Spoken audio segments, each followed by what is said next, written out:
few with Golden State, San Antonio, and he ended up his last 2 seasons as a Knick.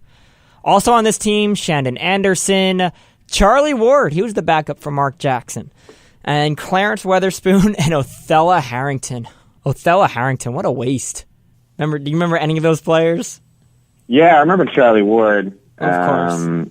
And for some reason, I remember Clarence Weatherspoon. There's no real reason I should. But yeah, I remember some of those guys. I think the only reason... Howard Isley, he was on that team too, right? Yeah, Howard Isley. I think the only reason I remember Clarence Weatherspoon, I think I went to a game where he averaged like 20 points and 20 boards. I think that was the only game of his career. I could be wrong, though. Also coming off the bench for the Wizards, great name, Popeye Jones. Popeye Jones. Oh, my God. Oh, man. Now, one last question about seeing Michael Jordan live. Because you've seen him live, does that like change or influence your answer when people ask you who's the GOAT, LeBron or MJ? Who do you choose? I don't know how you judge exactly. I tend to think LeBron is the best player of all time. I just think LeBron makes his teammates better in a way that Jordan didn't. But really, I just I only saw Jordan play once, really, when I was 9 in person, and I haven't seen much of his other games. I know he's pretty clutch. LeBron's pretty clutch too. It's hard to pick, and I think in a certain sense, like, the argument is like, I mean, what does it matter at the end of the day? Who's the greatest player of all time? I don't know how you determine that, but if I had to pick, I would go with LeBron. You know what's crazy? It's funny you say that. I think Jordan made his players better than LeBron did. I mean, I don't think Scottie Pippen would have been a top 50 all-time great player, probably top 25, without Jordan. Jordan elevated his game so much. I think, like, I kind of think Scottie Pippen without Jordan would just be like a George Gervin or Bernard King. Like, yeah, they were great players, but nobody ever talks about them as greatest of all time. Like, I think that's who I think Scottie Pippen would have been. I think you could kind of say the same thing about all the other, maybe not Rodman, because Rodman was already great before Jordan. He was already one of the top rebounders. But, I mean, all the guys, Steve Kerr, Ron Harper, like, it didn't matter who was on his team. He was so competitive and fierce that he made you play your best game. Yeah, I hear that. I think there's definitely about. I'm not gonna try and tear down Jordan. Like, obviously he's one of the greatest players ever. Right. So it's a tough argument. I do want to ask you this though. I mean, how do you think some of those Cavs teams that LeBron took to the finals, where it was like Boobie Gibson and Zydrunas Ilgauskas, and like I can't even remember the guy, like that shooting guard. But like, how do you think those teams would have done if it had been Jordan instead of LeBron? By the way, shooting guard you're thinking of is Larry Hughes. Once a Knick, always a Knick. Larry Hughes. That's it. No, he turned those guys, Mo Williams, Julius Ilgauskas, he turned them into all-stars for sure, but he never won with them. That's the difference between Jordan and LeBron, is Jordan took really an okay team and won with them. And LeBron took an okay team and just brought them to the finals. I think that's a big difference. And also, you look at LeBron, he left Cleveland to go to Miami, where he didn't make Dwayne Wade a better player. He didn't make Chris Bosh a better player. He didn't make Kevin Love and Kyrie Irving better players when he went back to Cleveland. Like, you know what I mean? Like, those players were already established all-stars at the top of their game, and he joined them. I know this is like a big part of that argument, but Jordan never had to do that. He played on the team, and he made everyone better around him, no matter who it was. The Bulls didn't bring in any big-name players except for Dennis Rodman. I don't think you can say the same thing about LeBron. I don't think Kevin Love got better playing with LeBron. He might have gotten worse, you could say. Well, he definitely got older. But I do think true. Like, the team that LeBron took to the finals wasn't an okay team. That was like a terrible team. That team was going to like win maybe 20 games if LeBron wasn't on that team. That's true. It's hard to compare, just like the leaving for the super team thing. The NBA is just so different than when Jordan played, you know? Right. And I think LeBron was really caught up in a holding pattern. And like he just wasn't, I mean, that team was so bad. Yeah. And they were just never going to get another like good piece unless he left and came back, which is obviously what he ended up doing. What happened. But yeah, I mean, I think like the great thing about this debate is there's no answer, and in a certain way, it's like subjective of like who you think would have done better in circumstances, or like who you feel like is better. But there's no clear answer about who's the GOAT. All right, let's get into this not so lightning round.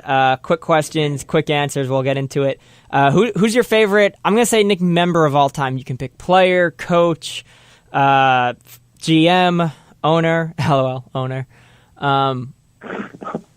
Yeah, I'll go Dolan. No, I'm just kidding. I really like Van Gundy. Wow. I think he was, I'm just going to leave it at that since it's the lightning round. Yeah, no, I'll go into it. Why Van Gundy? I don't know. I mean, I think he did a great job. He obviously led us to our last finals appearance, and he just has such a personality. I love to watch him on, commentating on games and stuff. He's just got a lot to say.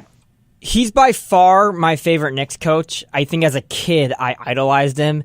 I think there's a little extra love because when I was a kid, I was like, oh, his name's Jeff and that's my name too. But looking back and watching like old games and how he coached and how much he got into it, he was so energized, and we just don't see coaches like that anymore.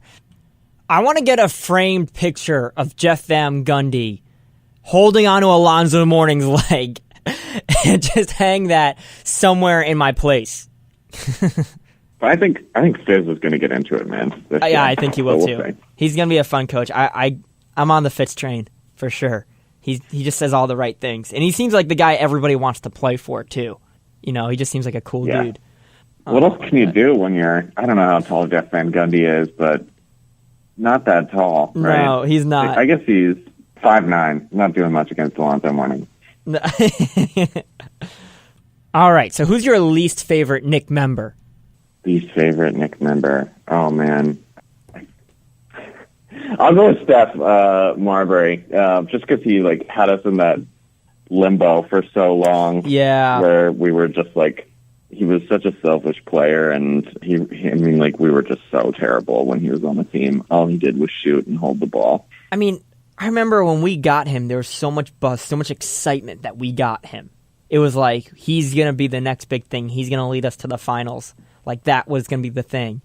You know, we have this amazing player. And then he played for us, and he was good. He was really good. But you're right. We never won with him.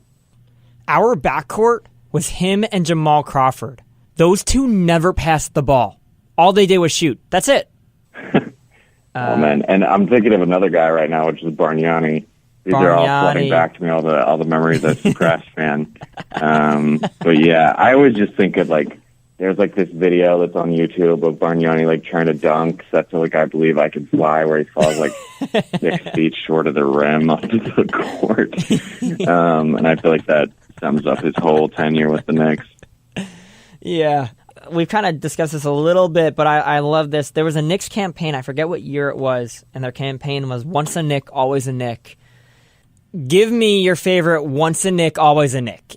And there's different categories. You can choose a Knick with a funny name, like Moochie Norris. You could choose a scrub, guy off the bench, a guy who had a negative impact on the team, like Marty Collins. Seriously, he had negative win shares for the team.